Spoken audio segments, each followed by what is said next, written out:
muchísimas gracias por estar conectados con nosotros hoy en esta entrevista, hermanos, que les digo yo que creo que es de lujo. En realidad creo que es la primera vez que vamos a tener unidos a los hermanos que vamos a presentar hoy para esta entrevista y hemos escogido el tema hoy del milenio. Yo quiero decir, queridos hermanos, que estoy sumamente feliz con la participación que vamos a tener hoy de nuestro hermano, el judío mesiánico Arik Barel, también del judío mesiánico y el doctor Baruch, y también la presencia de nuestro hermano, el doctor Armando Alducin. Ahora, antes de cámaras, le estábamos comentando al doctor Baruch que nosotros creemos que el enlace de la iglesia gentil es muy necesario con nuestros hermanos judíos mesiánicos porque ellos son el puente para que nosotros podamos evangelizar al pueblo de Israel. No podemos olvidar algo, hermanos, de la teología del apóstol Pablo, y es que es un hecho histórico, esto no está sujeto a opiniones. En todas las ciudades donde Pablo iba a evangelizar, él primero llevaba el evangelio a los israelitas, a los judíos. Iba a las sinagogas y si lo rechazaban, él llevaba el evangelio también a los gentiles. Pero no podemos olvidar que el apóstol Pablo dijo estas palabras: no me avergüenzo del evangelio porque es poder de Dios para salvación a todo aquel que cree, al judío primeramente y también al gentil. Yo creo, hermanos, y digo esto como una convicción personal, yo creo que nosotros somos una generación privilegiada porque tenemos el acceso a la tecnología que nos puede unir en diferentes países, en diferentes regiones, y creo yo que a través de la tecnología podemos volver a acercar a la iglesia gentil con la iglesia judío-mesiánica, tal como fue en el siglo I. Yo creo que esto es muy importante para que nosotros podamos ver el cumplimiento de esa profecía que está en la Biblia de que Dios en el final de los tiempos vendrá, quitará la impiedad de Jacob y todo Israel será salvo. Así que yo bendigo hoy a nuestros invitados, al doctor Alducin como representante de la Iglesia Gentil y también a nuestro hermano Baruch y Arik Barel como hermanos en Cristo. También hoy está aquí conmigo y va a ayudar en el servicio de traducción nuestro hermano Oscar Durán. Él es miembro de nuestra iglesia acá en Costa Rica, es uno de mis discípulos. Y también detrás de cámaras, ahorita simultáneamente está haciendo una traducción nuestro hermano Elías, que es también uno de los miembros de nuestra iglesia, está haciéndole la traducción al doctor Baruch en inglés.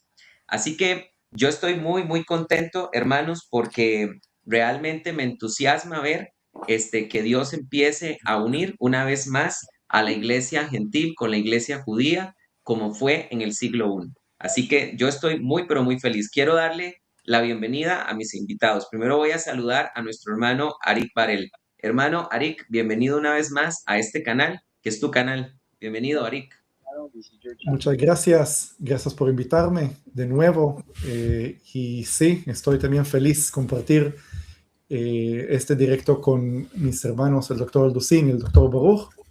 Un privilegio. Gracias, Arik. Vamos a darle también la bienvenida al doctor Alducin, que siempre es un honor tenerlo aquí en el canal de Teología Paulina. Bienvenido, doctor Alducin. Shema Yisrael, Adonai Eloheinu, Adonai Echad. Yo quería entrar con esta presentación para mis hermanos judíos. Muchas gracias por esta invitación, José Carlos. Es un honor para mí estar con mi hermano Steven Arik, con el doctor Baruch Karman, con Oscar, que nos está traduciendo allá en Costa Rica. Saludos y gusto en conocerte, Oscar. Y pues vamos adelante, ¿verdad? A seguir abriendo la palabra de Dios. Excelente. Gracias, doctor Alducin. Oscar, voy a pedirte, por favor, que le digas al doctor Baruch, que es la primera vez que está aquí en Teología Paulina, que por favor se presente, que tome un par de minutos para contarle a la comunidad de Teología Paulina quién es él y que también se sienta bienvenido. Dr. Baruch, first of all, welcome. And Pastor Pizar wants you to present yourself. What's your work? What are you doing? Since it's your first time here in the channel of Teología Paulina. Well, we are based in Israel. And our purpose is to share biblical truth first in Israel and then to the nations. So Estamos basados en organization. Estamos basados en Israel y nuestra misión principal es transmitir información a Israel y a todo el resto de las naciones. Thank you. Bueno, vamos a comenzar, hermanos, con la entrevista porque realmente el tiempo apremia. Así que vuelvo a repetir, el tema que vamos a estar tocando hoy es el milenio. Por lo tanto, la primera pregunta se la voy a hacer al doctor Alducin. Hermano Alducin, ¿usted nos puede mencionar bíblicamente dónde aparece el milenio en la Biblia? Bueno, la Biblia está tan llena de pasajes, de versículos que describen claramente el reino que Dios ha querido desde el principio de la caída del Edén en el mundo, restablecer y restaurarlo a través de las profecías de los patriarcas, a través de las profecías de los profetas, de los apóstoles y de la misma persona de Jesucristo. Podemos comenzar rápidamente voy a citar los pasajes y a leerlos algunos. En Génesis capítulo 15, versículo 18, en aquel día hizo Jehová un pacto con Abraham diciendo, a tu descendencia daré esta tierra, desde el río de Egipto hasta el río grande, el río Éufrates, la tierra de los eneos, los ceneseos, los cadmoneos, eteos, fereceos, refaitas, amorreos, cananeos, los gergeseos y los jebuseos. Vemos pues que desde el principio esta tierra nunca la ha poseído Israel. Por lo tanto, tiene toda la lógica del mundo poder entender que si esta tierra que Dios le promete a Abraham en este pacto abrámico que es incondicional, esto es muy importante, los pactos tanto abrámico, davídico, mosaico que Dios hizo con Dios, ¿verdad? El mosaico tenía algunas condiciones, eran pactos incondicionales donde la tierra iba a pertenecerle a Israel. Vemos en la segunda libro de Samuel, capítulo 7, otro pasaje de la Biblia sumamente importante, donde Dios le está hablando a Salomón y le está haciendo una promesa muy grande para su hijo David. Dice 2 Samuel capítulo 7, versículo 12, cuando tus días sean cumplidos y duermas con tus padres, yo levantaré de ti a uno de tu linaje. Esta palabra linaje en el hebreo es sera, ¿verdad? Que se ha traducido como descendencia, como semilla, etcétera, etcétera. O sea, vendría alguien de la semilla, del linaje, de la descendencia, el cual procederá y afirmaré su reino.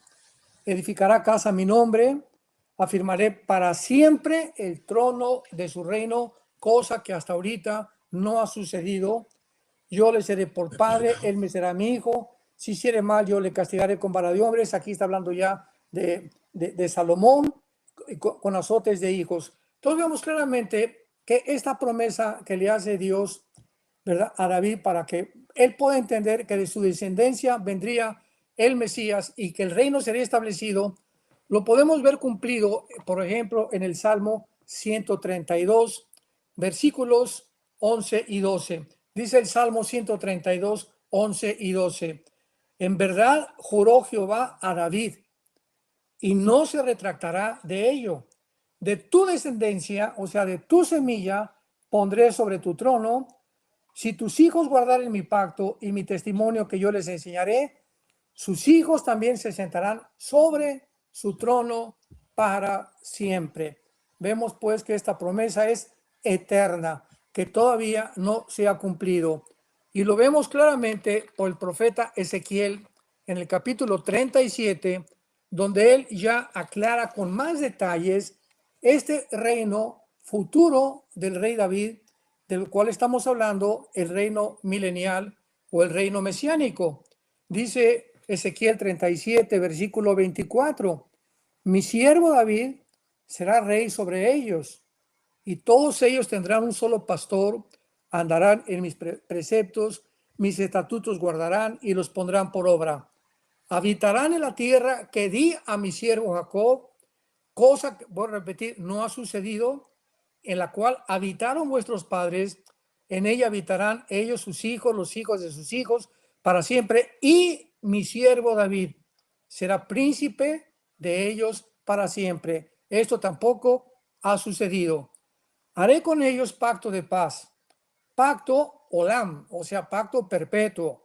Seré con ellos, los estableceré y los multiplicaré, pondré mi santuario entre ellos para siempre, estará en medio de ellos mi tabernáculo, y seré a ellos por Dios, y ellos me serán por pueblo. Y sabrán las naciones que yo, Jehová, santifico a Israel, estando en mi santuario. Vemos también esto en el profeta Isaías, en el capítulo 11, de qué forma tan clara el profeta Isaías describe el reino mesiánico. Y dice así: saldrá una vara del tronco de Isaí y un vástago, ¿verdad? O sea, un retoño iba a venir de Isaí, el padre de David, y retoñará sus raíces.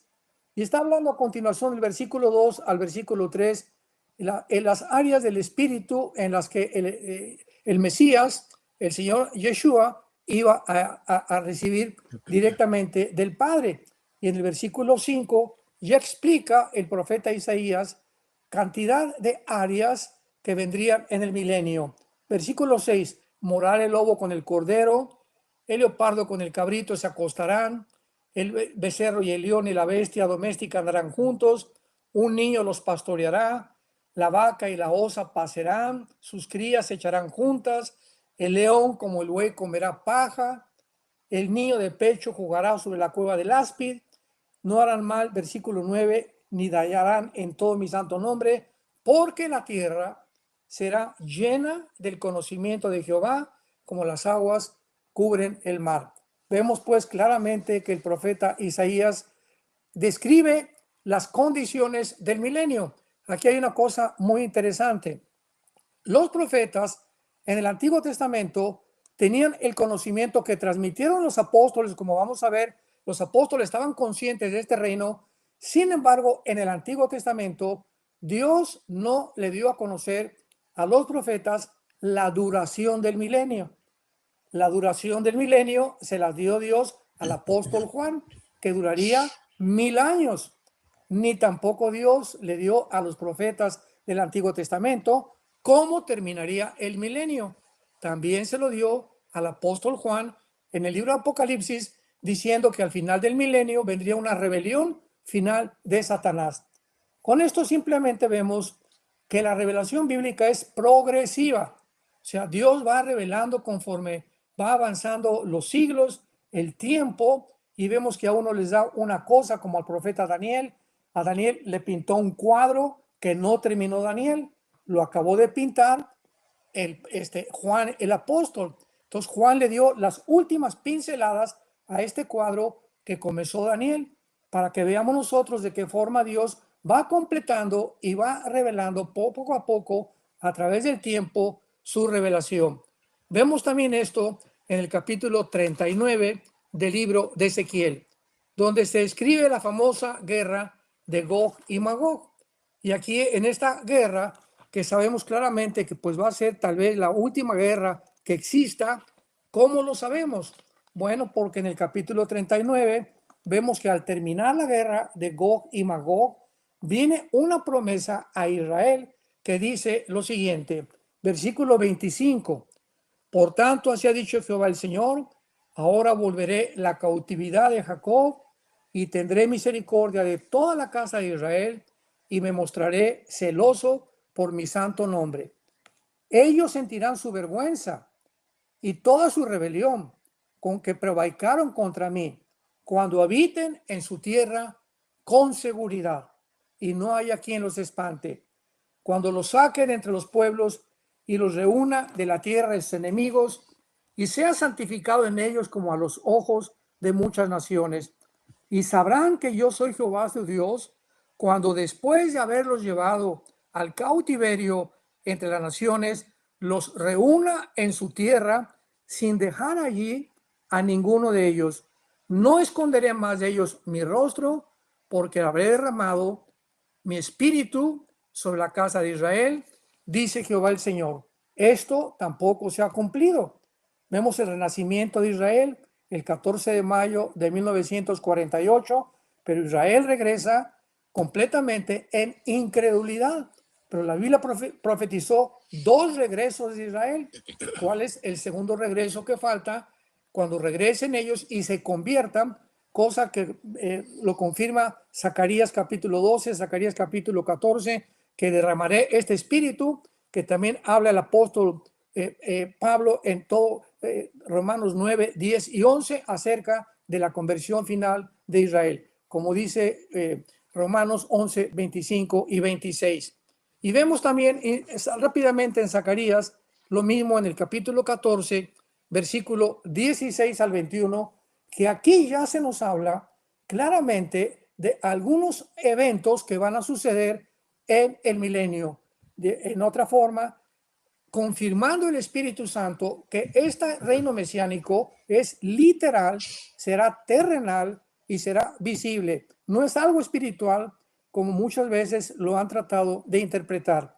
Dice Zacarías 14, versículo 16. Y todos los que sobrevivieren de las naciones que vinieron contra Jerusalén subirán de año en año para adorar al Rey, a Jehová de los ejércitos, y a celebrar la fiesta del Sucot, o la fiesta de los tabernáculos. Y acontecerá que de las familias de la tierra que no subieran a Jerusalén para adorar al Rey, Jehová de los ejércitos, no vendrá sobre ellos lluvia, y si la familia de Egipto no subiere y no viniere sobre ellos, no habrá lluvia, vendrá la plaga con que Jehová herirá a las naciones a celebrar la fiesta del Sucot. Vemos claramente que aquí al profeta Zacarías se le revela que el tiempo milenial no será el tiempo eterno. También esto es muy importante considerarlo. Después de la semana 70 de Daniel viene el reino mesiánico y viene después el estado eterno, Apocalipsis 21 y 22. Pero en el reino milenial, en el reino mesiánico, va a haber pecado. Dice Isaías 65 que el niño o la persona que tenga 100 años va a morir. Así que aquí vemos también que va a haber castigos durante el milenio porque Yeshua va a gobernar con vara de hierro. Y finalmente, en el libro de los Hechos, esto es precioso, capítulo 1, aquí ya el Señor Jesucristo, el Yeshua, está a punto de subir al cielo. Y entonces vemos la carga que los apóstoles tenían y lo que ellos heredaron de los estudiando a los profetas del Antiguo Testamento. Dice el versículo 7 y versículo 8 del libro de los Hechos, capítulo 1. Y les dijo, vamos a ver el versículo 6, versículo 6 primero. Entonces los que se habían reunido le preguntaron diciendo, escuchamos esto, Señor, ¿restaurarás el reino de Israel en este tiempo? Vemos claramente cómo los apóstoles tenían en su corazón, Jesús ya se iba, pero ¿qué pasó con el reino? Que los patriarcas hablaron de un reino, le prometiste a David un reino, los profetas también. ¿Qué pasa con este reino de Israel? Jesucristo les contesta, no les toca a ustedes saber los tiempos o las sazones que el Padre puso en su sola potestad. En otras palabras, Jesucristo no niega que este reino vendría. Simplemente les dice que el tiempo, la soberanía de Dios le pertenecía a él y que solamente Dios iba a saber cuándo se iba a establecer este reino, así como otras cosas en las cuales no tenemos ninguna fecha. Así que es muy importante, todos estos pasajes, al unirlos claramente, nos muestran que tanto en el Antiguo Testamento como en el Nuevo Testamento hay una unión, ¿verdad? Un amalgamiento claro acerca de este reino prometido que ya después en Apocalipsis claramente lo vamos a seguir exponiendo. Excelente, doctor Alducin. Qué bueno que de hecho menciona ese pasaje de Hechos de los Apóstoles que es tan contundente. Y de hecho le iba a hacer esa pregunta al finalizar esta introducción suya, que es bastante clara en cuanto a evidencias veterotestamentarias y del Nuevo Testamento, creo que quedó clarísimo que es una doctrina muy sólida, la doctrina del milenio. Vamos a preguntarle ahora al doctor Baruch. Oscar, por favor, pregúntale al doctor Baruch lo siguiente. ¿Cómo sabemos que el milenio no se cumple en un sentido meramente espiritual como lo propone el amilenarismo? ¿Cómo sabemos qué evidencia bíblica tenemos de que realmente el milenio tiene un cumplimiento literal y que no se puede solamente alegorizar? How do we know with biblical evidence? How can we affirm that the millennium can not only be explained in a spiritual sense?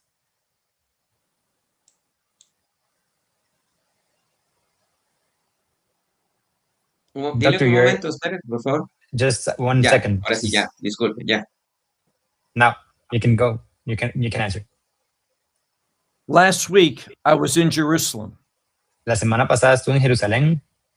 I didn't see a temple, No vi un templo, but we know that in the millennial kingdom, there will be a temple. pero sabemos que en el reino milenial va a haber un templo.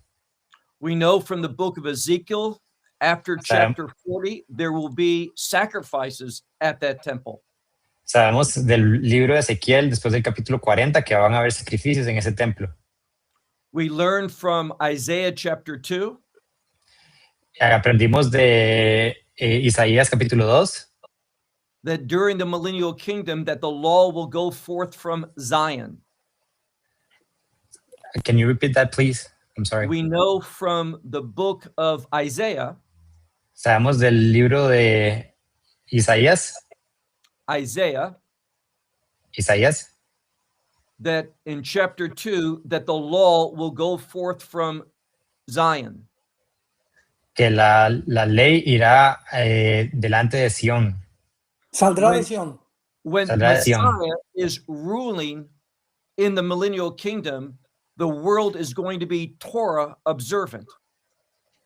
Durante el reino milenial, el mundo será absorbido por la Torá.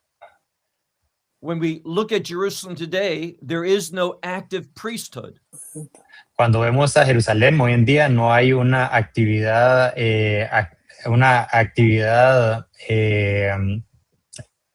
no hay una acción activa por parte de los profetas. We read in Revelation chapter 20 that Satan will be bound during the millennial kingdom. Leemos en the Bible verse, please. In Revelation chapter 20, we learn that Satan will be bound. Leemos en Apocalipsis capítulo 20 que Satanás va a estar unido. He will not be able to function. Y que no va a poder trabajar. I think it's clear today that we are not in the millennial kingdom in any sense. Creo que es claro que hoy no estamos en el reino milenial en ningún sentido. We know as well that when Messiah establishes the millennial kingdom, sabemos también que cuando el Mesías establezca el reino milenial, it will be after his second coming. Va a ser después de su segunda venida. Why is he coming a second time? Porque es que va a venir una segunda vez. He will judge the enemies of Israel. Va a juzgar a los enemigos de Israel. He will save a remnant from Israel. Va a salvar un remanente de Israel. So the wrath of God has not been poured out at this time.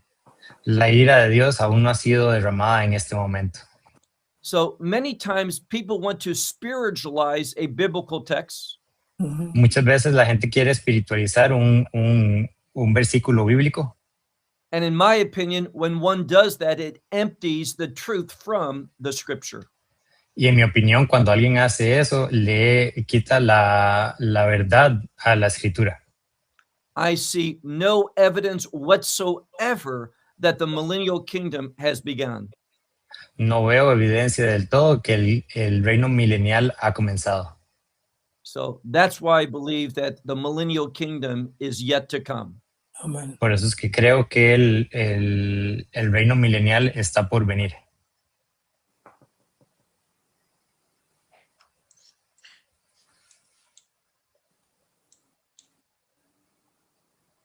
Ok, excelente, gracias. Permítame un segundito. Bueno, gracias, doctor Baruch. Quiero agregar a esto que está diciendo él, este es mi único aporte breve en esta entrevista. Quiero mencionar también, sumando a las evidencias que acaba de presentar el doctor Baruch, que cuando nosotros leemos a los cristianos del siglo II, estoy hablando específicamente de Hipólito de Roma, Papías y sobre todo Ireneo de León, todos ellos creían en el milenio. Hoy en día tenemos diferentes escuelas escatológicas, amilenarismo, premilenarismo, dispensacional o histórico, posmilenarismo, pero es un hecho. Los cristianos primitivos creían en el cumplimiento de un milenio literal. Nunca lo alegorizaron. Estoy hablando de los cristianos de la segunda generación. Y solamente voy a citar una cita patrística en favor de esto y es con respecto a Ireneo de León. Podría mencionar varias, pero voy a escoger a Ireneo de León por la siguiente razón, porque Ireneo fue discipulado por Policarpo de Esmirna y Policarpo de Esmirna conoció personalmente al apóstol Juan, que fue el que escribió el libro de Apocalipsis. Y cuando Ireneo de León, en su obra Adversus a herejes, contra las herejías, todo el libro 5 de Adversus a herejes está dedicado a una parte escatológica. Ahí ustedes van a encontrar declaraciones impresionantes, como por ejemplo que Ireneo sabía que la semana 70 de Daniel no se había cumplido todavía. Para Ireneo estaba claro que debía surgir un falso profeta y un anticristo y nunca alegorizó esos temas. Ahora, con respecto a el milenio, Ireneo de León da esta impresionante cita y aquí estoy poniendo en pantalla la cita para que la puedan corroborar. Estoy hablando de Contra las herejías, Adversus a herejes, libro 5, capítulo 32 y 33. Esto dice Ireneo acerca del milenio. Dice, porque es justo que en el milenio, perdón, es justo que en el mismo lugar donde los santos han sufrido tribulación, allí también sean glorificados y que la creación renovada y libertada produzca abundancia de todo género de alimento y habrá un reino de los justos por 1000 años. Y así podríamos dar montones de citas patrísticas que demuestran que los cristianos de la segunda y tercera generación creían en el cumplimiento literal de un milenio. Así que nosotros no nos estamos inventando nada, ni esta es una interpretación novedosa. Esta es la interpretación más antigua de la historia de la iglesia. Voy a pasar a hacerle la pregunta a nuestro hermano Arik Varel. Querido hermano Arik, la pregunta ahora viene para vos. ¿Qué pasará con Cristo en el milenio? Bueno, nada más voy a decir algo que es relevante para esta pregunta y para el resto de las preguntas que me vas a hacer después. Estoy compartiendo mi interpretación personal. Yo sé que tal vez algunos no siempre están de acuerdo con mis interpretaciones, pero igual voy a compartir. Entonces, sabemos que, bueno, el Mesías vuelve por segunda vez, desciende al monte de los olivos, la planta de su pie toca el monte de los olivos, como dice Zacarías, pero él no se queda en el monte de los olivos, sino él entra al monte Sión, ¿sí? Va al monte Sión, como dice Salmos 2, que Salmos 2 es el salmo que hace un resumen de todo ese evento de la segunda venida, que todas las naciones se van a unir para evitar que el Mesías descienda del cielo. El Mesías entra al monte Sión y en ese momento, cuando todas las naciones ya van a estar, ¿cómo lo puedo decir? Se van a como la palabra de que van a ser ¿preparar? No, van a ser defeated, ¿cómo se dice en español? Van a ser,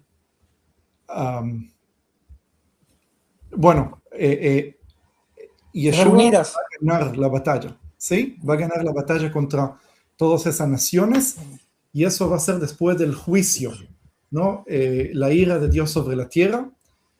¿Y qué es lo que va a pasar luego? Ahora, la humanidad va a quedar un remanente. También del pueblo de Israel va a quedar un remanente, pero también del resto de las naciones va a quedar un remanente. Y está escrito que el hombre va a ser muy caro porque va a haber tan pocas personas que encontrar de repente una persona en la calle va a ser algo muy raro. De tantas pocas personas que van a sobrevivir ese periodo del juicio de Dios.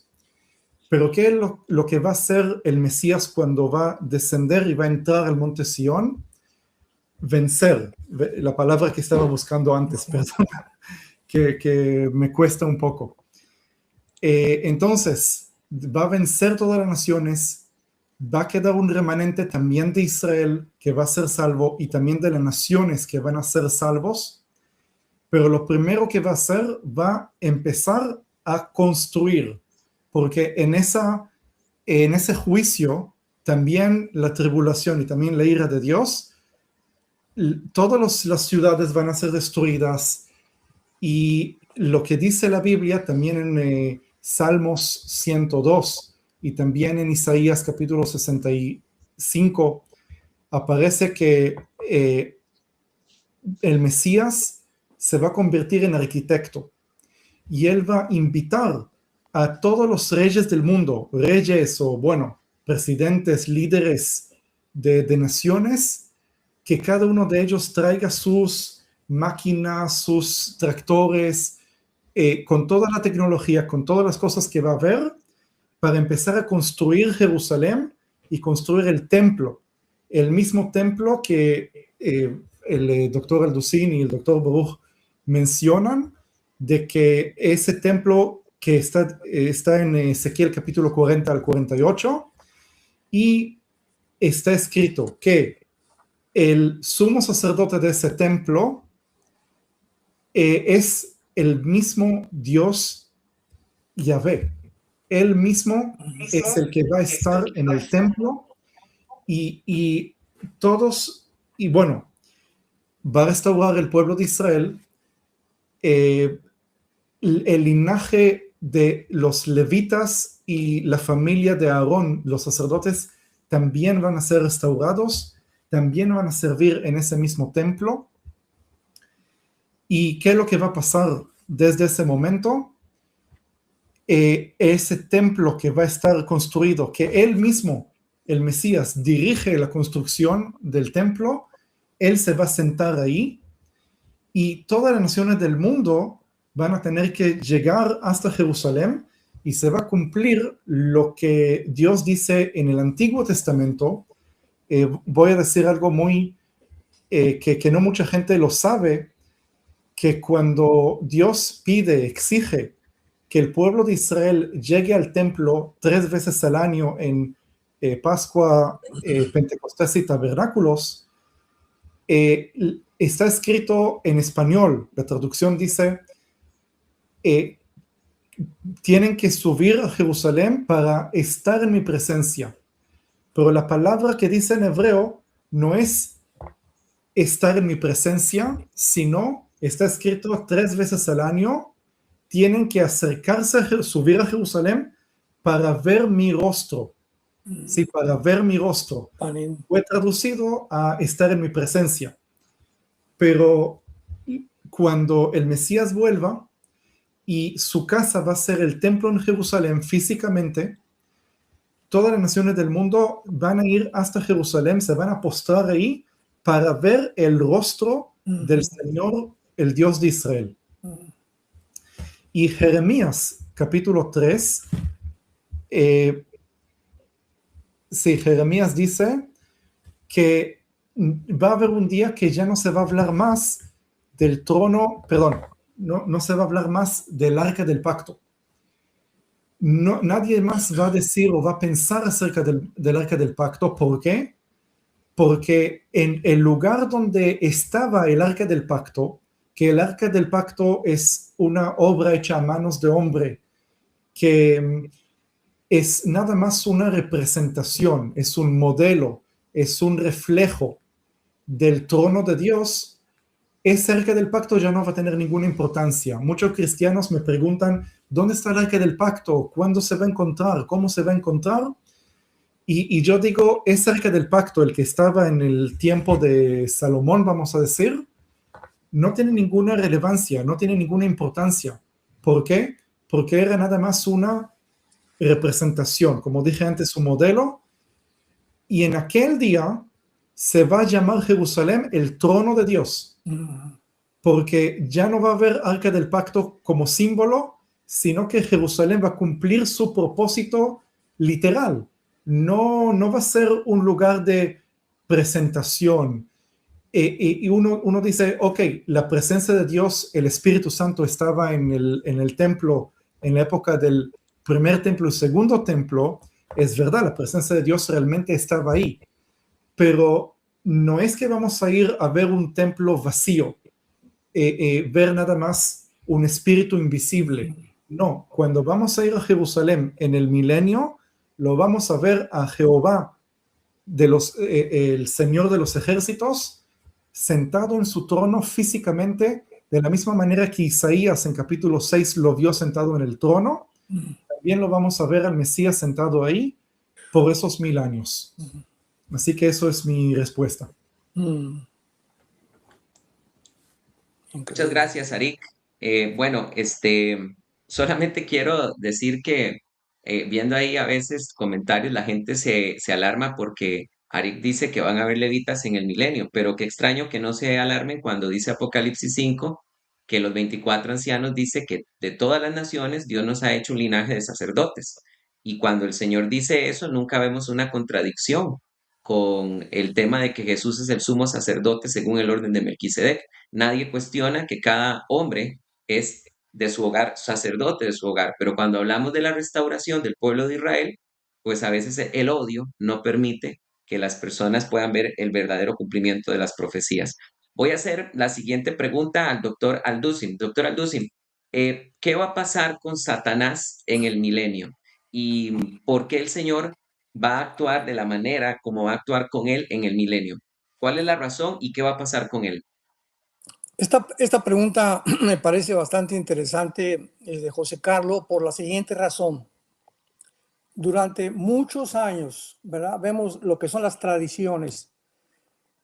Muchas veces no nos detenemos a estudiar, a escudriñar las escrituras y nos conformamos con lo que nuestros maestros hace 20, 30, 40 años nos enseñaron, ¿verdad? De una forma tradicional. Y una de las enseñanzas tradicionales que se ha enseñado en la iglesia es que los ángeles caídos y los demonios son la misma entidad espiritual.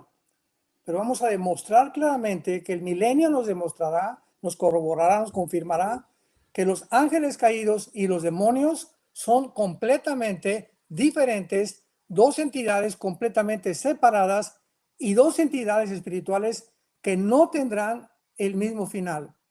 Veamos, por ejemplo, en Apocalipsis capítulo 12, versículos 7 al 9, para que veamos la grande diferencia. Hubo una gran batalla en el cielo, Miguel y sus ángeles luchaban. Miguel y sus ángeles, los ángeles caídos, luchaban contra el dragón y sus ángeles, pero no prevalecieron, ni se halló ya lugar para ellos en el cielo. Y fue lanzado fuera el gran dragón, la serpiente antigua, que se llama Diablo y Satanás, el cual engaña al mundo entero, fue arrojado a la tierra y sus ángeles fueron arrojados con él. Aquí vemos la caída del cielo a Satanás y los ángeles caídos descendiendo al mundo. Pero en el capítulo 20 de Apocalipsis encontramos claramente el destino final de Satanás o de Satán y de sus ángeles caídos, no de los demonios. Lo vamos a ver ahorita. Vi un ángel que descendía del cielo con la llave del abismo y una gran cadena en la mano, y prendió al dragón, la serpiente antigua, que es el diablo, Satanás, y lo ató por 1000 años. Lo arrojó al abismo y lo encerró y puso sus sellos sobre él para que no engañara a las naciones hasta que fueran cumplidos los 1000 años. Después de esto debe ser desatado por un poco de tiempo. Ahora veamos nosotros claramente en el capítulo 18 del Apocalipsis de qué forma nos habla ya de la terminación de la destrucción de la Gran Babilonia. Y aquí ya nos encontramos, ¿verdad?, al final de la semana 70 de Daniel. Después de esto, Apocalipsis 18, vi a otro ángel descender del cielo con gran poder, y la tierra fue alumbrada con su gloria. Y clamó con voz potente diciendo: ha caído la Gran Babilonia. Y escuchemos esto: se ha hecho habitación. Esto es el milenio ya. Durante el milenio va a haber dos regiones geográficas que no van a ser habitadas por el ser humano. Lo vamos a ver ahorita en el capítulo 34 de Isaías. Pero va a haber dos territorios geográficos donde no va a haber seres humanos. Van a estar habitados durante el milenio estas dos zonas geográficas, que son Irak y que son Jordania. Van a estar ocupadas por espíritus inmundos. Dice así: y vi a la Gran Babilonia, se ha hecho habitación de demonios, guarida de todo espíritu inmundo, albergue y de ave inmunda y aborrecible. Vemos nosotros que en el milenio los ángeles caídos y Satanás están atados. Pero ¿por qué los demonios siguen sueltos durante el milenio? Dejemos que la Biblia nos responda. Vamos primero a Isaías rápidamente, capítulo 13, Isaías 13, versículo 19 al 22, que está hablando de la misma porción que Juan el apóstol leyó actualmente en Apocalipsis 18.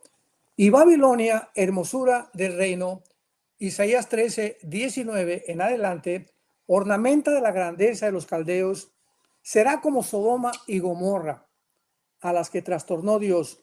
Nunca más será habitada, ni se morará de ella en generación, ni se levantará allí tienda el árabe, ni pastores tendrán allí majada.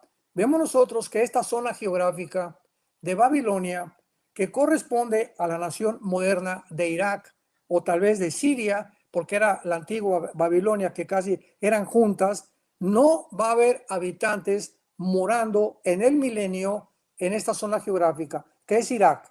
Y dice el versículo 21, dormirán las fieras ahí del desierto, sus casas se llenarán de hurones, oaj en el hebreo, de yanaba, de avestruces, de yaná, de hurones, de oaj, habitarán los yaná, las avestruces, y habitarán los satir. Dice en el original hebreo, que se tradujo cabras salvajes, que es uno de los epítetos que se mencionan para designar también a los demonios.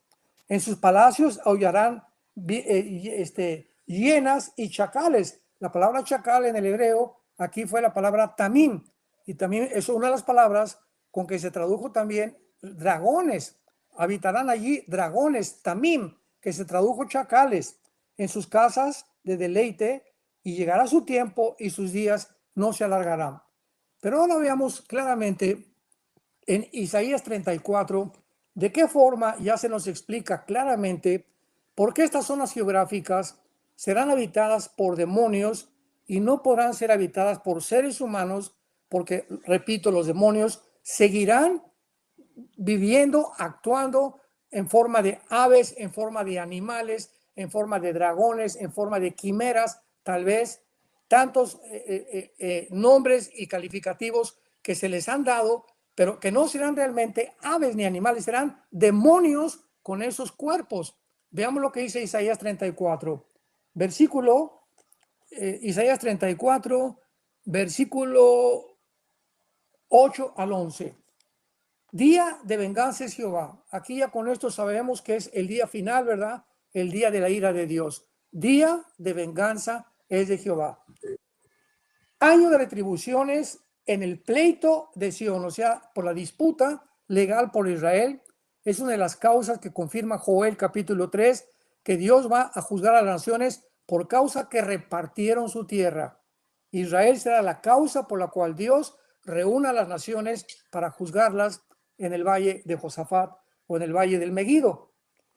Sus arroyos se convertirán en brea, su polvo en azufre, su tierra en brea ardiente, que son sustancias tóxicas que no puedes, una persona humana no puede habitar alrededor de estas características ecológicas que puedan existir. Azufre, brea y brea ardiente. No se apagará de noche ni de día, perpetuamente habitarán, no pasará nada por ella, se adueñarán otra vez de ella el pelícano, el erizo, la lechuza. Esta palabra hebrea, Lilith en el hebreo, no sé si nos puede dar un poco más de, algún día Steven, ¿verdad? Que nos enseñe un poco más del original, pero Lilith es el nombre de un demonio nocturno, es el nombre de un demonio nocturno, Lilith, y lo encontramos más de 8 veces en el Antiguo Testamento. El cuervo no morará en ella, se extenderá sobre ella cordel, llamarán sus príncipes, etcétera, etcétera. Versículo 14. Las fieras del desierto se encontrarán con las llenas. Está hablando del reinado milenial, de estos habitantes, animales y aves completamente demoníacas. Y la cabra salvaje o el satir, que es el macho cabrío, gritará a la lechuza y también será su morada. Allí anidará el búho y sacará sus huevos y sus pollos, y sus alas se juntarán con los buitres, uno con su compañera. Inquirid, ahora se nos dice en el libro de Jehová, y lean si faltó alguno de ellos. Ninguno faltó con su compañera, porque su boca mandó y los reunió a su mismo espíritu. Vemos pues claramente de qué forma tan clara la Biblia nos muestra que durante el milenio Satanás va a ser atado junto con los ángeles caídos. Pero ¿por qué los demonios, si es que son la misma entidad espiritual, seguirán habitando ciertas áreas geográficas del mundo en forma de aves demoníacas, en forma de animales demoníacos, etcétera, etcétera? Porque son completamente diferentes estas dos entidades. Así que para mí fue una cosa muy interesante haber podido descubrir esto, la diferencia tan grande que hay y que tal vez no lo habíamos profundizado entre los ángeles caídos y los demonios. Muchas gracias, doctor Alducin. De hecho, es muy interesante que en documentos del judaísmo tardío, como el libro de Enoc o el libro de Jubileos, los demonios y los ángeles caídos son seres diferentes, según esos libros del judaísmo tardío. Por ejemplo, en el libro de Enoc se cree que los demonios son espíritus de los gigantes. No es que esté diciendo que es así, pero lo que quiero decir es que ese pensamiento está claramente plasmado en el judaísmo tardío, en el judaísmo del Segundo Templo. Vamos a hacer, Oscar, la pregunta al hermano Baruch y dile que se sienta en toda libertad de tomarse unos minutos. Vamos a hacerle esta pregunta. En el milenio, al final del milenio, ¿quiénes son los que va a engañar Satanás? Dr. Baruch, at the end of the millennium, whom will Satan deceive? Please take your time. Dilo que un segundo, perdón. Es que Just 1 second, because you're muted. Ya, perdón. In Revelation chapter 20 and verse 8. En Apocalipsis capítulo 20, verso 8. We have a clear answer to this question. Tenemos una clara respuesta a esta pregunta. It says, and he will be made to go out to deceive the nations. Y va a ser hecho salir y engañar a las naciones. So many Bibles do not translate this verse accurately. Muchas Biblias no traducen este verso adecuadamente. it doesn't say that Satan will go out. No dice que Satanás va a ir afuera. It's in the passive voice, which means he is made to go out. Es en la voz pasiva que dice que él será hecho ir afuera. We need to ask the question, what makes him go out? Tenemos que hacernos la pregunta, ¿qué es lo que lo hace ir afuera? He is a deceiver by nature. Él es un engañador por naturaleza. Messiah warns us concerning the end times not to be deceived. El Mesías nos advierte múltiples veces no dejarnos engañar en los últimos tiempos. So the nations are going to be deceived by Satan.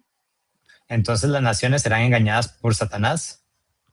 But what does that word nation mean? Pero ¿qué significa la palabra naciones? In the New Testament, it has a unique meaning. En el Nuevo Testamento tiene un significado único. It speaks about those who have no covenantal relationship with God. Habla de aquellos que no tienen una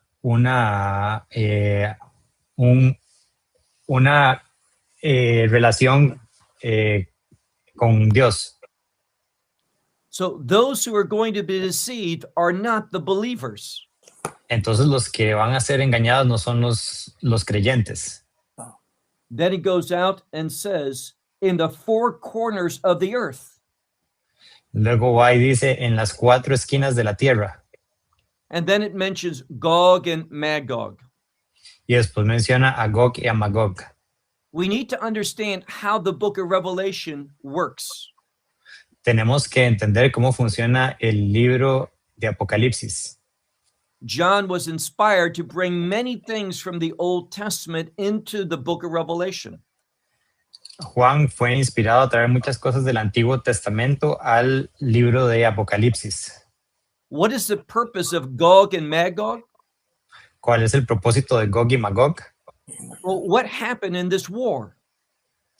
¿Y qué pasa en esta guerra? The people of God were victorious. El pueblo de Dios fue victorioso. Messiah returned and he delivered Israel. El Mesías regresa y libera a Israel. So Gog and Magog should remind us of a victory. Entonces Gog y Magog nos tiene que recordar de una victoria. What is Messiah going to do? ¿Qué es lo que el Mesías va a hacer? He is going to gather them for war. Va a reunirlos a ellos para la guerra. And who's going to be gathered for this war? ¿Y quiénes serán los que serán reunidos para esta guerra? It says, whose number is as the sand of the sea. La palabra dice aquellos cuyo número es igual al número de granos en la arena. So what does this teach us? Entonces, ¿qué nos enseña esto? Even though Messiah is going to rule over the millennial kingdom with justice and righteousness, Que a pesar de que el Mesías va a gobernar en el reino milenial con justicia, there's going to be a great number of people who don't want justice and righteousness. hay un número mayor de personas que no quieren justicia. These are the ones who will be deceived, Esos serán los que serán engañados and they will come against the holy city to make war. y vendrán contra la ciudad santa para hacer guerra. But we see something different. Pero vemos algo diferente. When we look at the battle of Gog and Magog, Cuando vemos a la batalla de Gog y Magog, yes, Messiah was victorious, sí, el Mesías fue victorioso, but here we find that he's victorious in a different way. pero aquí encontramos que fue victorioso en una manera diferente.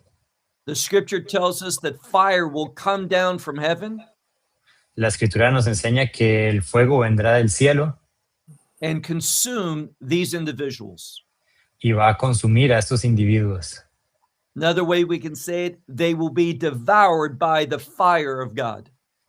Otra manera que lo podemos decir es que serán devorados por el fuego de Dios.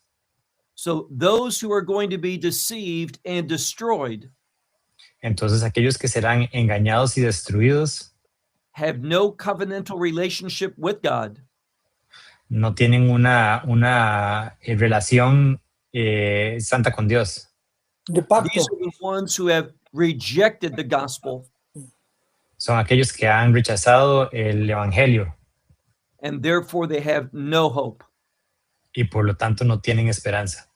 But we who have received the gospel, Pero nosotros que hemos recibido el evangelio, we have an eternal hope, Amén. tenemos una esperanza eterna, a hope that will never disappoint us, una esperanza que nunca nos va a decepcionar, but will lead us to worship God and praise Him forever and ever.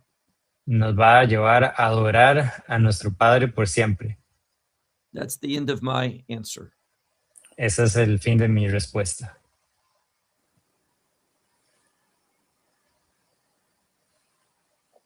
Muchísimas gracias al doctor Baruch.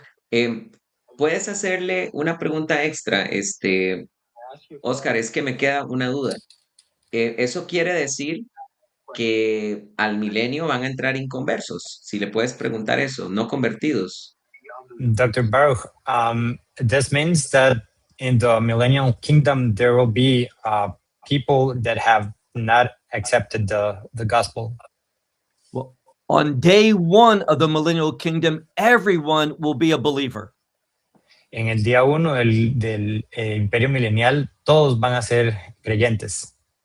But there will be those who are born during the millennial kingdom. Exactamente. Pero habrán aquellos que nacerán durante el reinado milenial. And therefore, from those who will be born during the millennial kingdom, Y aquellos que nacieron durante el reino del milenio, they are going to have to make a decision. ellos serán los que tendrán que tomar una decisión. In one sense, the millennial will be a great time of evangelism. Y el milenio será un tiempo de gran evangelio, de evangelización. Those sacrifices and offerings that will be made during the millennial kingdom Esos sacrificios y esas ofrendas que serán hechas durante el reino milenial will point back to the all-sufficient work of Messiah on the cross.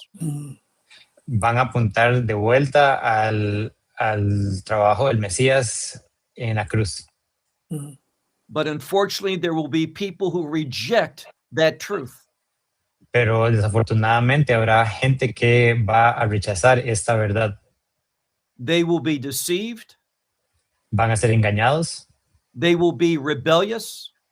van a ser revoltosos And ultimately, they will be destroyed by the punishment of God. y últimamente van a ser destruidos por el castigo de Dios. But on day one, everyone who will be in the millennial kingdom is a believer. Pero en el día 1, todos los que estén en el reino del milenio van a ser creyentes. But soon thereafter, remember, the law for the millennial kingdom will be in force. Pero después de esto, recuerden que la ley del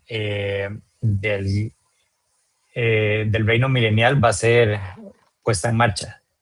What is the first law in the book of Genesis? ¿Cuál es la primera ley en el libro de Génesis? Be fruitful and multiply. Sé fructífero y multiplícate. So many people will be born in the millennial kingdom, Entonces muchas personas van a nacer en el reino milenial. they will see the righteousness of our Messiah, Van a ver la rectitud de nuestro Mesías, but most will be rebellious. pero muchos, la mayoría van a ser rebeldes. They will not want the righteousness of God, Ellos no quieren la rectitud de Dios, because righteousness in Hebrew poetry is parallel to glory. porque en la poesía hebrea rectitud es sinónimo de poesía, de poesía, perdón, And they're not interested in God's glory. y no están interesados en la gloria de Dios. That's my response. Esa es mi respuesta. Wow, realmente debo decir que es impresionante imaginarse que personas en el milenio, viendo a Cristo gobernar desde Jerusalén, viéndolo ahí sentado en su trono, haya gente con un corazón tan duro y no se convierta. Pero bueno, realmente esto ya pasó. La gente vio al Mesías predicar y dice la Biblia en Mateo que a pesar de tantos milagros que él hizo, no creyeron en él. Entonces, es difícil de aceptar, pero realmente debemos entender que ya esto pasó. Solamente quiero agregar, antes de hacerle la pregunta a Arik Barel, se me había olvidado ahora que el doctor Alducin está hablando de los ángeles y los demonios, que él escribió este libro que está acá, que se llama Invasión de los Ángeles Caídos. Doctor Alducin, espero que un día en persona me lo firme. Así que ahí lo pueden conseguir en Amazon, es de Editorial Berea. Voy a hacerle la siguiente pregunta a nuestro hermano Arik Barel. Arik, mira, en el Antiguo Testamento hay muchos pasajes que hablan del milenio. En tu opinión, ¿cuál es uno de los más contundentes? Bueno, antes de la entrevista me mandaste esta pregunta para que yo pueda elegir un versículo. Y bueno, la Biblia está tan llena de versículos tan bonitos que describen ese milenio. Entonces tuve que elegir uno. No significa que es el versículo ideal, pues por lo menos para mí personalmente es el versículo que más, o los versículos, porque son en realidad 3, están en Isaías, como casi el 90% de la descripción del milenio está en Isaías, capítulo 65, y creo que estos versículos hacen un resumen de todo lo que estuvimos hablando nosotros tres. Y Isaías 65, versículos 23 al 25. A ver si el pastor José Carlos me puedes ayudar a leer los versículos, que a mí personalmente me cuesta un poco. Claro que sí, con mucho gusto. Isaías 23. Isaías 65, versículos 23 al 25. Con mucho gusto. Isaías 65, del 23 al 25, ¿verdad? Sí. Dice, no trabajarán en vano, ni parirán hijos para súbita ruina, porque son la simiente bendita de Yahvé y su descendencia con ellos. Y acontecerá que antes que clamen, yo responderé. Y todavía cuando estén hablando, yo habré oído. El lobo y el cordero serán apacentados juntos. El león comerá paja como el buey, y el polvo será el alimento de la serpiente. No harán daño ni destruirán en todo mi santo monte, dice Yahvé. Así que, bueno, Isaías repite en pocas palabras también lo que aparece en el mismo libro de Isaías capítulo 11, que el doctor Alducin mencionó, de que incluso los animales no se van a comer uno al otro, pero hay una pista de que la serpiente va a seguir comiendo el polvo de la tierra, que es la maldición que tuvo la serpiente en Génesis capítulo 3, y durante el milenio ahí va a estar la serpiente, como bien ha dicho el doctor Alducin, pero nosotros, los que vamos a quedar en el milenio, vamos a ser la simiente bendita, ¿sí? Que Dios va a respondernos todavía antes que le pidamos algo. Eso va a ser la forma de cómo vamos a vivir en el milenio, la cercanía que vamos a tener con Dios, tan fuerte, tan grande, y que no vamos a tener miedo más de guerras o de animales que nos pueden atacar, ni uno o el otro, porque Dios va a estar presente todo el tiempo en todos lados.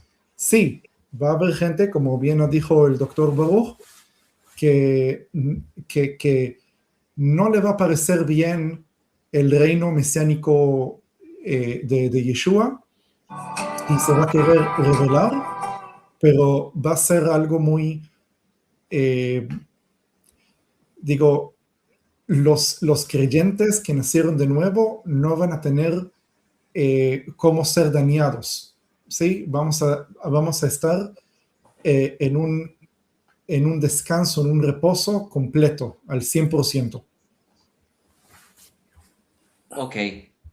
Tengo entendido que ibas a querer leer otro versículo más, o solo ese. No. Bueno, eran 3, ¿no? El 23 al 25. Ah, ok, es que entendí que tenías 3 versículos. Ok, perfecto. En lo personal, para mí también esa porción que escogiste es demasiado contundente. Doctor Alducin, ahora permítame hacerle a usted otra pregunta. ¿Cuál es la diferencia entre el milenio y el estado eterno? Ok, te brincaste una, ¿verdad? Sí, porque como Por ya el estamos tiempo, superando la hora, no voy claro. a poder alcanzar a hacerlas todas.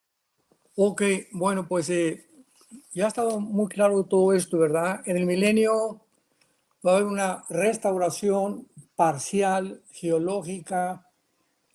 Los animales, vemos nosotros que cuando en el huerto del Edén hay una cosa muy interesante, como dice Steven, hay una pista, esta palabra me gustó, hay una pista en el libro del Génesis capítulo 3 que dice que cuando Adán y Eva pecaron, de alguna forma la creación alrededor, o sea, los animales no mordían, no tenían veneno, no había fiereza, etcétera, etcétera.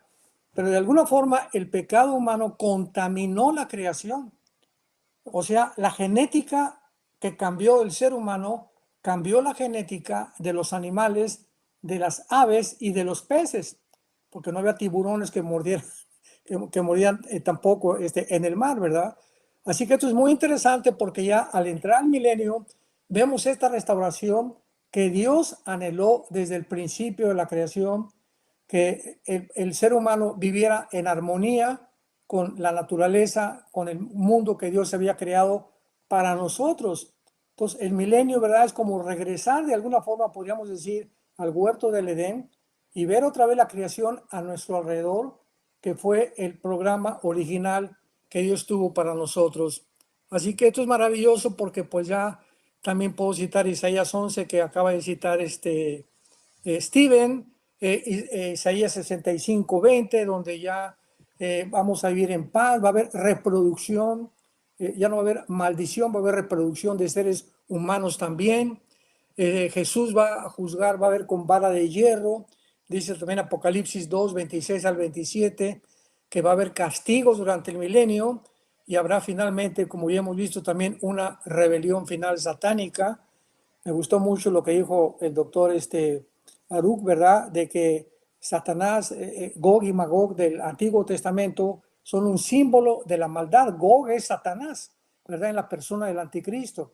Así que de alguna u otra forma, Dios nos muestra que el mismo Satanás que va a estar liberado otra vez, va a ser el mismo Gog que se va a rebelar en contra de Dios y va a otra vez a incitar, a motivar al mundo a que pudieran rebelarse en contra de Dios. Así que pues esto es realmente lo que podemos nosotros visualizar en la diferencia en el estado eterno. Ya entramos a Apocalipsis 21 y Apocalipsis 22.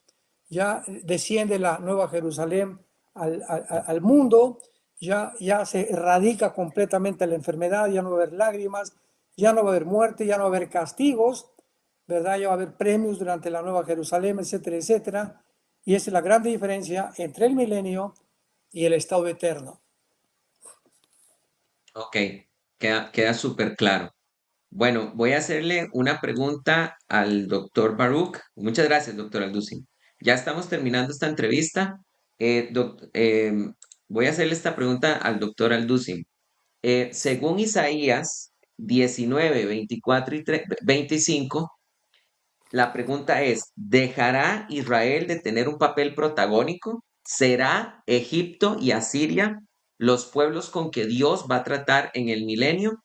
Esto lo digo porque ese pasaje y lo voy a poner acá para que lo puedan ver en pantalla, dice lo siguiente. Me gustaría ver cuál es la opinión de lo que dice el hebreo del doctor Baruch, porque este pasaje dice así, voy a leerlo. Dice, en aquel tiempo Israel será tercero con Egipto y con Asiria, para bendición en medio de la tierra. Porque Jehová de los ejércitos los bendecirá diciendo, bendito el pueblo mío, Egipto. Vean ahí que se pone a Egipto primero. Asiria, obra de mis manos. Perdón, ¿qué capítulo? Isaías 19, 19. 24 y 25. Entonces, ahí está la pregunta, hermano. Dr. Baruch, according to Isaiah 19:24-25, will Israel cease to have a prominent role? Will Egypt and Assyria be the people with whom God will deal during the millennium? The Bible verse, what it says is, in the day Israel will be the third party with Egypt and Assyria, a blessing in the midst of the earth, whom the Lord of hosts has blessed, saying, blessed is Egypt, my people, and Assyria, the work of my hands, and Israel, my inheritance. Is there any difference when you read that in Hebrew, and what do you think? Well, first of all, let's look at it in Hebrew for a moment. Veámoslo primero en hebreo por un momento. It begins with a very significant expression in verse 24. Empieza con una expresión muy significativa en el verso 24. It says in Hebrew, Beyom Hahu, which means on that day. Dice en hebreo, lo que significa es en ese día. Most understand that expression refers to God's day of judgment. Muchos interpretan que esto significa en el día del juicio de Dios. We should praise God for judgment. Deberíamos de alabar a Dios por el juicio. Because through God's judgment comes the order of God. Porque a través del juicio de Dios viene el orden de Dios. It says Israel will be a third party with Egypt and Assyria. Dice que Israel será el tercero junto con Egipto y Asiria. This has nothing to do with Israel having less significance. Esto no tiene nada que ver con que Israel tenga menos significancia. It is speaking about God fulfilling his promise to Israel. Está hablando de Dios cumpliendo su promesa para con Israel. What promise am I speaking of? ¿De cuál promesa estoy hablando? In Genesis chapter 15 and verse 18. En Génesis capítulo 15 y verso 18. It promises that Israel, that land will be from the river of Egypt all the way to the Euphrates River. Promete que esta tierra será de Israel desde el río del Éufrates, the other river, from the river of Egypt. Del río de Egipto al río Éufrates. So all of this is speaking about is that God's going to keep his promises to Israel concerning the land. Entonces esto al final lo que traduce es que Dios va a mantener su promesa con Israel con respecto a la tierra. It's talking about the blessing in the midst of the earth. Está hablando de las bendiciones en el medio de la tierra. The Bible says that God has sanctified the land of Israel. La Biblia dice que Dios ha santificado la tierra de Israel. But not just the small land that Israel has today. Pero no solamente la pequeña porción de tierra que Israel tiene hoy en día. We see many places prophetically that God is going to expand the land of Israel. Vemos muchas tierras a las cuales Dios va a expandir proféticamente la tierra de Israel. It says in verse 25. Dice en el verso 25. That the Lord of hosts, he will bless. Dice que el Dios va a bendecir. He will say, blessed are my people Egypt, and the work of my hand Assyria. Bendecidos son el trabajo de mis manos Egipto y Asiria. And then he concludes by saying, my inheritance Israel. Y después concluye diciendo mi herencia Israel. That word inheritance is a most significant word in Hebrew. Esa palabra herencia es una palabra con mucho más peso significativo en hebreo. It is the Hebrew word nachalah, Es la palabra hebrea nahalá, which speaks of something which reveals the love that God has for the recipient of that inheritance. que habla del amor que tiene Dios para aquellos que van a recibir esta herencia.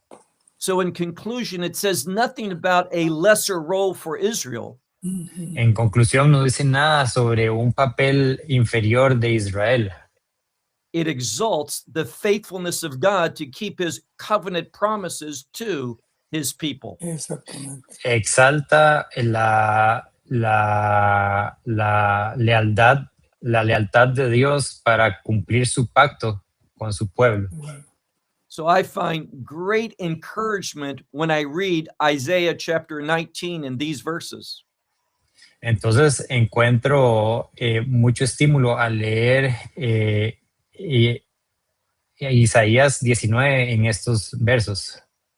If God keeps his old covenant promises to Israel, Si Dios mantiene su pacto de sus promesas con Israel, how much more so will he keep all of his promises that we have through the blood of the Messiah? cuánto más no va a mantener todas las promesas que nosotros hemos adquirido a través de la sangre del Mesías. So the faithfulness of God always excites me and leads me to thanksgiving. Entonces la lealtad de Dios siempre me emociona. That would be my response to that question. Esa sería mi respuesta a esta pregunta. Gracias. Bueno, hermanos, realmente es una lástima, ya el tiempo se nos fue. Me quedan algunas preguntas pendientes, pero no las voy a hacer por respeto a nuestros invitados que nos regalaron una hora de su tiempo. Así que voy a pedirle a los invitados que puedan decir unas palabras de cierre, de conclusión o despedida. Y voy a pedirle primero a nuestro hermano Arik Barel si puede dar su cierre y despedida. Bueno, me encantó de aprender también del doctor Alducin, también del doctor Baruch. Y sí, y bueno, espero poder verlos físicamente, con todos ustedes, y también lo que están escuchando este directo van a ver después, porque puede ser que no nos veamos físicamente ahora, pero seguramente nos vamos a ver en el milenio y vamos a compartir Amén. mucho. Amén, amén. Aunque bueno, espero que nos veamos en persona porque quiero decir de antemano que ahora en agosto el hermano Arik Barel y este servidor de ustedes vamos a estar en Ciudad de México compartiendo un congreso sobre los judaizantes. Entonces, esperamos que los que son de Ciudad de México nos puedan ir a visitar en ese congreso que haremos la primera semana de agosto y el congreso será completamente gratuito. Arik, muchas gracias, de verdad que sí, hermano. Eres una gran bendición y gracias por ese corazón tuyo de siempre tener disposición. Gracias. Doctor Alducin, nuevamente es un placer tenerlo en este canal, así que lo dejo para que pueda dar una conclusión y despedida. Gracias. Bueno, cuando yo oí por primera vez a Steven en un directo, me dio tanto gusto poder escuchar, saber, entender que el Espíritu Santo, ¿verdad?, estaba actuando en la nación de Israel con luz, con revelación a muchos judíos y mostrándoles que Yeshua es realmente el Mesías. Y al hacerlo es porque precisamente estamos en la culminación de los tiempos finales. Y esto me muestra también, ¿verdad?, de que no hay duda que estamos en los tiempos finales. Pero para mí fue una bendición porque hay muchas cosas que nosotros los cristianos gentiles no sabemos a profundidad como tienen el conocimiento nuestros hermanos judíos, ahora judíos mesiánicos del Antiguo Testamento, porque el hebreo es un tesoro, es un lenguaje con 22 letras, ¿verdad? Que tiene una profundidad impresionante. Cada palabra tiene 6, 7 significados, cosa que no en el castellano. Y claro que en el griego también hay algunas cosas muy lindas, ¿verdad? Desde luego. Pero el hebreo es un idioma maravilloso y estamos siendo nosotros iluminados. Yo he sido bendecido grandemente, escuchando, sobre todo leyendo el libro de Stephen, Jerusalén, que se lo recomiendo a todos, donde establece claramente la posición de Jerusalén como el centro de Dios del principio al final de la Biblia. Y ahora más teniendo al doctor Baruch, ¿verdad?, con nosotros. Gracias, doctor Baruch, por su vida. He escuchado bastantes de sus conferencias también. Ha sido una grande bendición para mí. No sé, esta última porción que acaba usted de interpretar de Isaías 19, 24 y 25, yo dije, wow, yo por más que me hubiera puesto a orar, nunca hubiera podido entender claramente esto, ¿verdad? Entonces, gracias por la vida de ustedes. Se los agradecemos de todo corazón. Que Dios los bendiga. Yevareja, Adonai Beyisbereja. Muchas gracias, doctor Alducin. De verdad que siempre es un placer tenerlo aquí a usted también, es un gran honor. Usted no se acuerda, pero cuando yo tenía como 17 años, lo conocí en persona en una conferencia que usted dio aquí en Costa Rica y yo a usted lo escucho desde que soy adolescente, ya hace más de 20 años de eso. Así que gracias por su vida, hermano. Gracias. Oscar, bueno, primero que todo, felicitarte a vos también por la traducción que has hecho. Gracias por tu disposición. Gracias. Gracias, de verdad que sí. Oscar tomó un momentito de su trabajo, hizo un break para dar esta traducción y también a Elías. Elías ahorita está detrás de cámaras, nadie lo está viendo, pero él está traduciendo al doctor Baruch. Así que Elías, tranquilo, no se preocupe, que dice la Biblia que recibimos más premios cuando hacemos las cosas en privado. Así que bueno, que el Señor te compense también, Elías. Por favor, dile al doctor Baruch que puede dar un cierre, una palabra de despedida y decirle que ha sido un honor impresionante tenerlo acá en este canal y que yo espero que no sea la última vez. Dr. Baruch, can you give just a few words? And it's a real honor to have you here. So, and Pastor Alpizer says that he hopes that it's not the last time to have you here in this channel. And so, please, if you can share some few words. I was honored to be part of this discussion. I think it was a very good discussion. I believe the millennial kingdom is not so much talked about as it should be. So I appreciate this opportunity. Fue un honor para mí hacer parte de esta discusión. Creo que no se le da tanto, no se habla tanto del tema como se debería de hablar. Entonces está muy agradecido por la oportunidad. I look forward to another opportunity to be with you all. Y estoy ansioso de tener otra oportunidad de discutir con ustedes.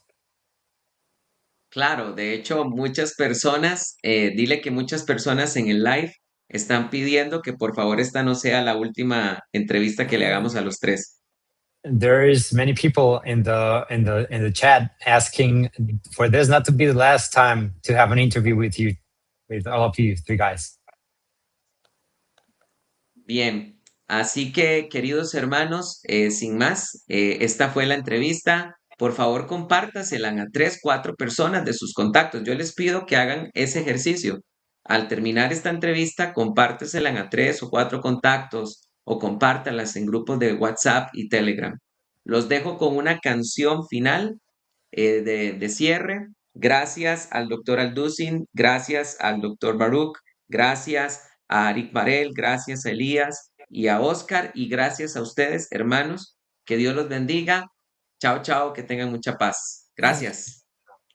Bye-bye. Thank you, Dr. Baruch. It's been a pleasure.